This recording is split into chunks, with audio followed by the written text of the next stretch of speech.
안녕하세요. 11월 21일 토요일입니다. 어제 영상을 안 남겼는데, 오늘도 안 남기면 심심하실 것 같아서, 영상을 남기고 있는데, 일단 어제가 갑자기 추워졌어요. 그래서 계속 추워지고, 막 따뜻한 데 들어오면 잠이 오고, 계속 이렇게 왜 눈을 못 뜨고 있는지 봤더니, 밖이 추워진 것도 이제 마이너스 가서 이제 춥기도 하지만, 제가 최근에 디캐피네이션을 하고 있더라고요. 사무실이라 집에 들어오면 하고 졸고 있어가지고 보니까 커피를 안 마시고 있어서 약간 잠이 오다 보니까 계속 졸면서 해서 졸다 보니까 계속 영상을 어제 못 남긴 것 같습니다. 음, 일단 좀 어, 말씀이 드릴게요. 오늘 내용은 일단 팔란티어가 재밌는 뉴스가 있어요. 약간 두 가지 세력이 싸우고 있는데 이게 상당히 재밌고, 바이든이 파리스 클라이밋 조인하는 거는 아시죠?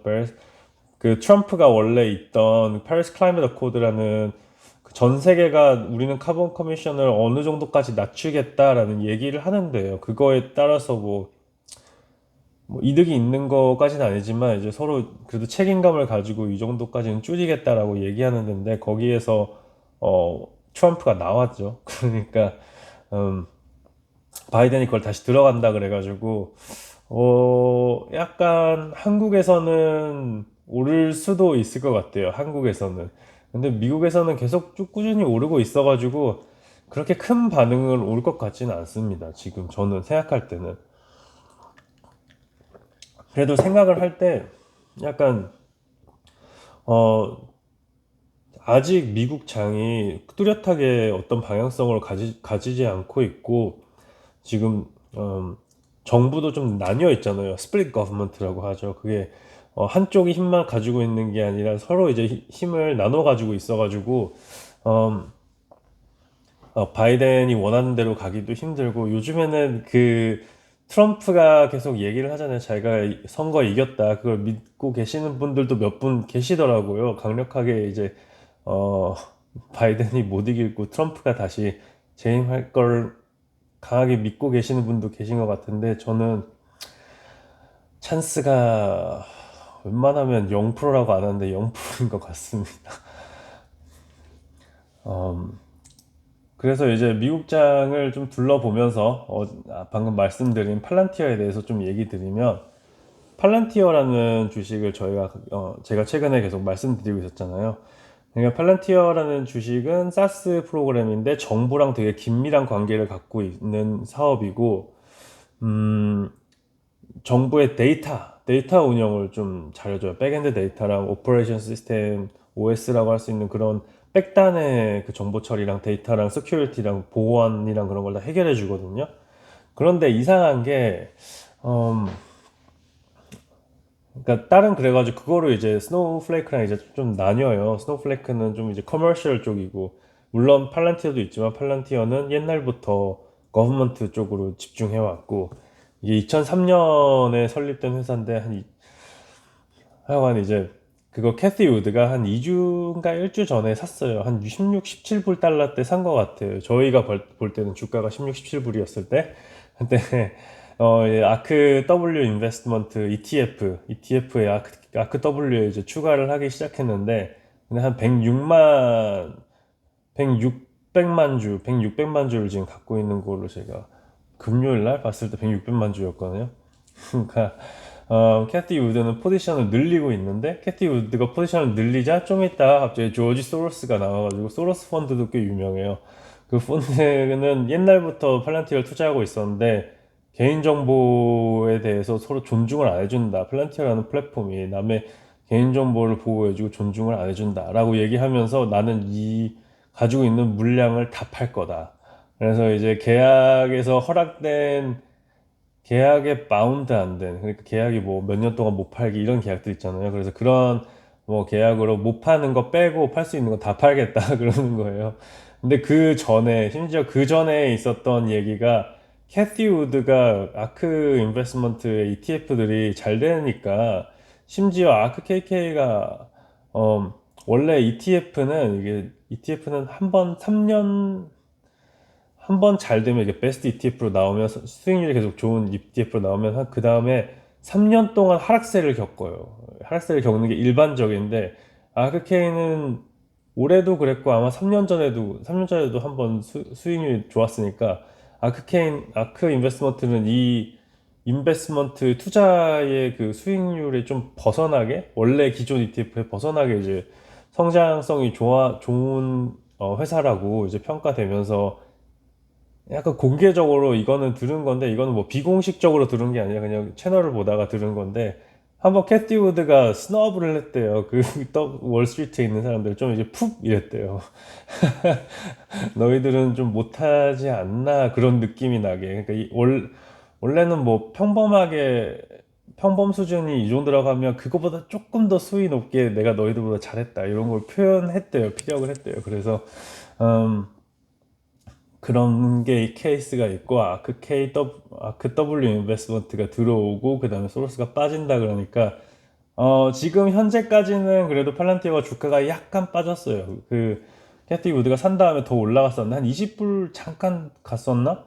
근데 다시 지금 18불까지 내려오긴 했는데 그래서 이 둘이 그 줄다리기 하는 것도 재밌고 이런 어 뉴스를 계속 보다 보니까 그 뉴스를 보면서 이런 것도 내 눈에 이게 찝히는구나. 이런 한 가지 두 가지의 이런 그 안에 있는 물론 드러난 거지만 그 안에 그 암투들이 밖에서 이제 보이기 시작하는구나. 나도 그래서 그런 부분이 참 즐거운 것 같아요. 이걸 보면서 그래서 그런 싸움들도 이제 보여지는 싸움들도 있으니까 한번 음, 이런 거를 이제 보면서 다들 이제 같이 뉴스 보면서 이런 거 공유하면 재밌지 않나 싶어서 뭐 별거 아닐 수도 있죠.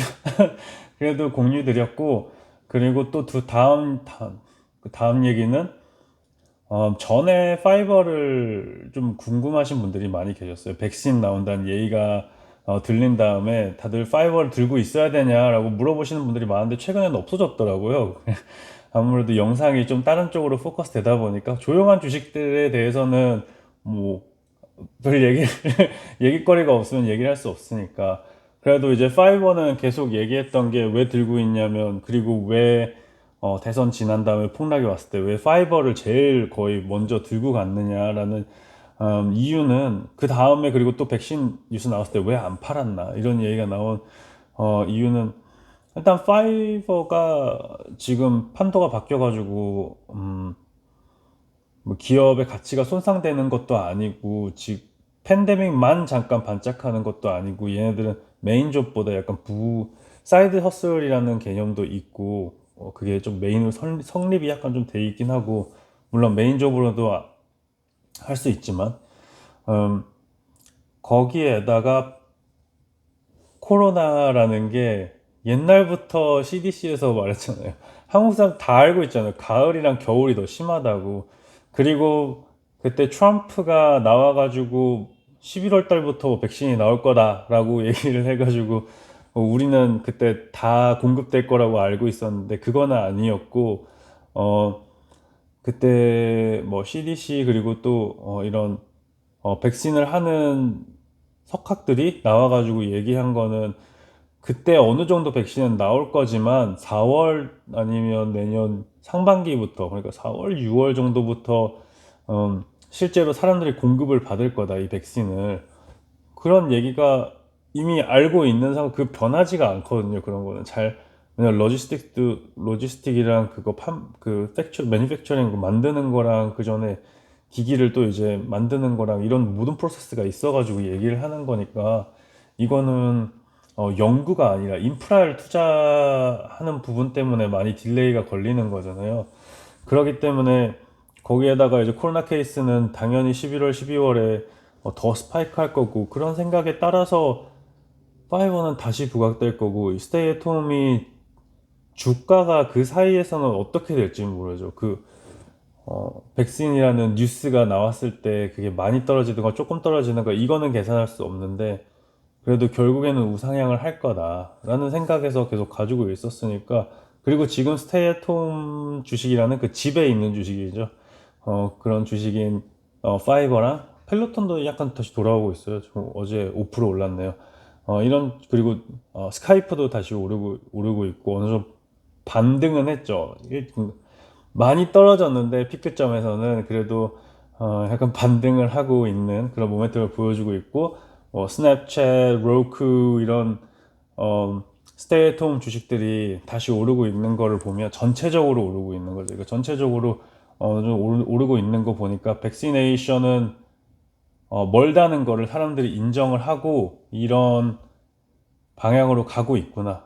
좀 백신이 이제 멀고 이 주식이 백신이 나와도 끝날 거라는 거는 잘 모르겠어요.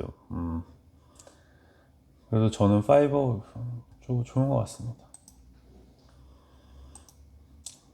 요즘 주미아가 걱정이 되긴 하는데, 주미아가 거의 한 20불에서 안착해서 노는 친구인데 최근에 많이 올랐어요. 근데 여기서 더 올랄 건가 더 안 올랄 건가는, 이게 기술적인가 아니면 믿음을 가져야 되는가가 너무 헷갈려요. 왜냐면 아직 아프리카라는 대륙은 인프라가 되게 부족하고 이제는 2조까지 왔는데 시총이 주미아가 여기에서 어닝스가 실망스러웠거든요. 저는 어닝스 봤을 때 실망스럽고 프로피터빌리티를 가는 것 같은데, 또 CEO들이 뭘 하는지 모르는 것 같기도 하고, 이게 특별한 이 두 명의 CEO들을 딱 봤을 때 얘네들이 진짜 가고 싶은 방향이 뭔가라는 게 저번 쿼터랑 이번 쿼터랑 틀린 것 같아요. 그래서 방향성을 못 잡고 있나라는 생각도 들고, 아니면 수많은 아프리카는 팬 아프리카라고 했으니까 모든 아프리카 전역으로 에임하고 있으니까 하도 많은 아프리카의 그런 위시들을 받으려고 그러니까 계속 헷갈린 것 같아요. 정리가 안 되는 것 같아요. 교통 정리. 근데 이게 뭐 지금은 큰 문제가 되지 않을 거라고 생각을 하고, 그러니까 다음 분기부터는 좀 더 마케팅의 힘을 다시 쓰기 시작하면 좋지 않을까라고 생각을 하면서 약간 믿고 좀 가기로 했습니다. 저는 주미야를. 음,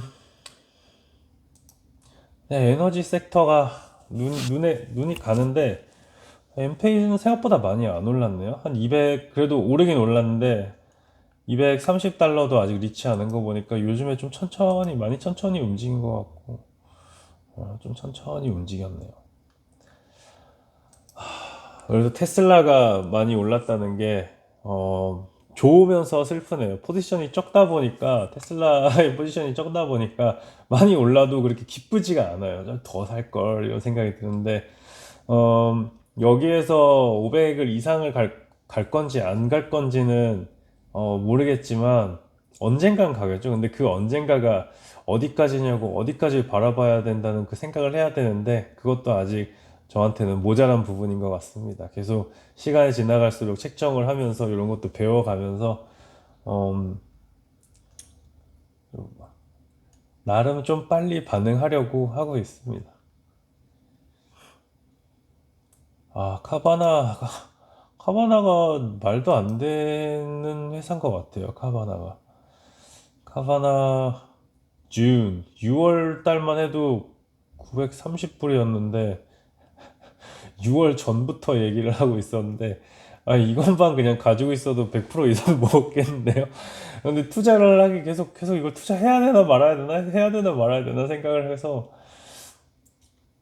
아,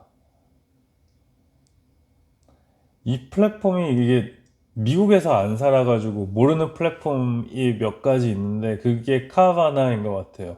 좀 어느 정도의, 왜냐면 word of mouth라는 그 입으로 이제 입소문이랑 물론 광고도 있지만 입소문을 퍼지는 게 중고 자동차 마켓이잖아요.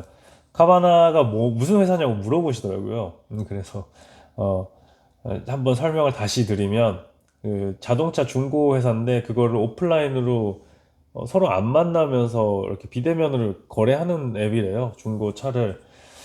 근데 저도 실제로 안 써봤고, 근데 이게 사용해본 사람은 괜찮다, 좋다 그러는데, 근데 내가 미국에 살았으면, 뭐 좋아? 그러면 주위에서 막 좋다 그러고, 사람들이 막 사용하기 시작하고, 막 앱도 깔고, 어, 시작하면 그때, 이제 이게 좋구나 해가지고 막 살 텐데, 한국에 있으니까 이게 좋은지 안 좋은지, 어떻게 되는 건지. 아,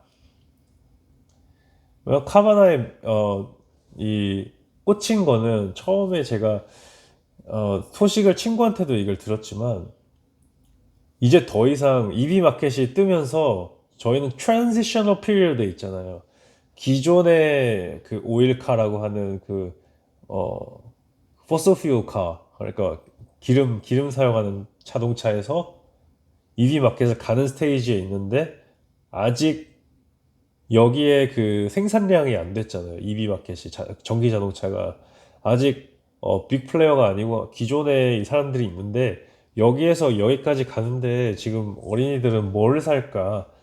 내가 10년 동안 막 대학생들 이런 어린 사람들이 첫 차를 살 때 이제는 그러니까 물론 새 차도 안 산 사람 있지만 그래도 뭐 초년생이라고 해도 새 차를 사지는 않고 중고차를 살 거란 말이에요. 왜냐면 새 차라는 그 가격 디프리시에이션 그 감가상각 그 상각 감가 그 차가 가격이 주는 것도 있지만 그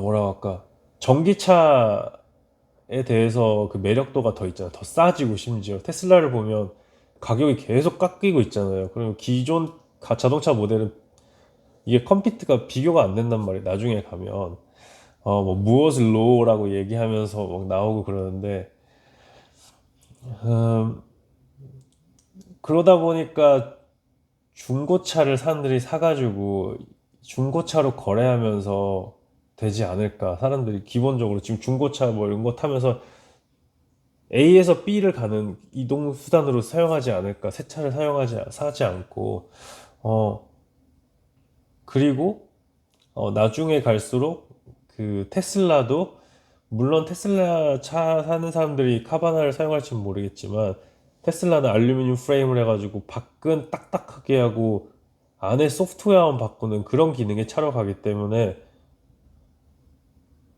차가 계속 중고로 이렇게 좀 어느 정도까지 올라오면 물론 그건 아주 먼 미래지만 한 몇십 년 후 얘기지만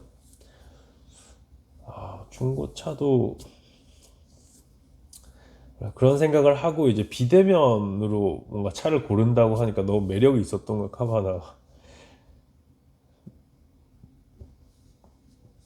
그런데도 저는 이제 한국에 살고 있기도 하고 차에 대해서 저도 차 안 가지고 있거든요. 차에 대해서 매력을 못 느끼다 보니까 물론 차를 타고 있으면 기분 좋죠.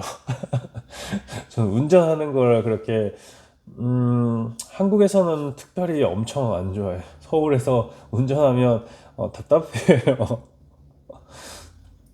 음, 그래서 좀 그런 쪽이기 때문에 그래서 매력이 안 간 것 같습니다. 그래서 이럴 때는 좀 눈을 더 열어보고 해야 되는데 눈을 열어본다고 해도 놓치는 게 있는 것 같아요. 카바나 같이 카바나가 그래도 카바나가 이제 저 한번 쭉 떨었을 때 9월달에 쭉 떨었을 때 내가 저걸 버틸 수 있었나? 라고 이제 질문도 되고 가치가 어느 정도 가치라는 게 파악이 안 되니까 매일 본다 그러면서 제가 3달 정도 적어도 3달은 미룬 3달이 뭐야 6월 7월이라고 해야겠다 안전하게 7월에도 거의 2배였는데 7월부터 계속 본다 그러면서 쿼터 리졸트도 안 보고 그랬기 때문에 변명이 없습니다. 이거는 제 잘못이에요. 눈을 좀 열고 그리고 이거 계속 공부를 안 할 때마다 그런 걸 생각해야 되는 것 같아요. 요즘에 저번에 그 원칙을 읽었잖아요. 데이얼리의 원칙을 읽었을 때 계속 그게 제 뇌리에 남고 있어요. 투자 안 하는 거에 대해서 기회 비용을 날린 거에 대해서 또 포트에는 추가할 수 없지만 머릿속에서는 남기고 있어야 되는 것 같아요. 물론 포트에 보이는 것만 하면 뭐 깔끔한 수익이 보이죠. 수익 뭐 손실은 보이는데 그래도 투자 안 하면 그 현금은 가만히 있지만 그 현금이 나를 위해서 일을 하진 않잖아요. 그러니까 내가 어딘가를 넣으면 돈은 나갈 텐데, 이거 돈이 생길 텐데, 그 아이들 일을 안 시키면 그냥 나한테서 빠지고 있는 거예요.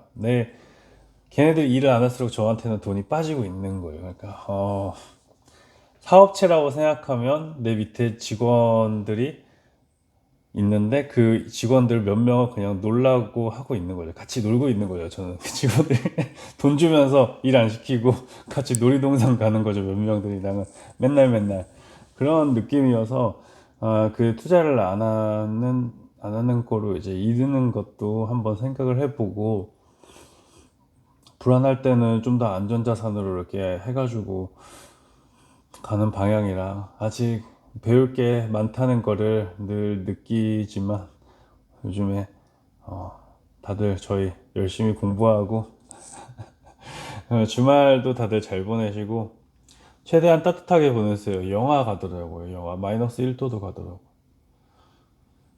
그럼 시청해주셔서 감사하고 좋아요와 구독 부탁드리겠습니다. 시청해주셔서 감사합니다. 주말 잘 보내세요.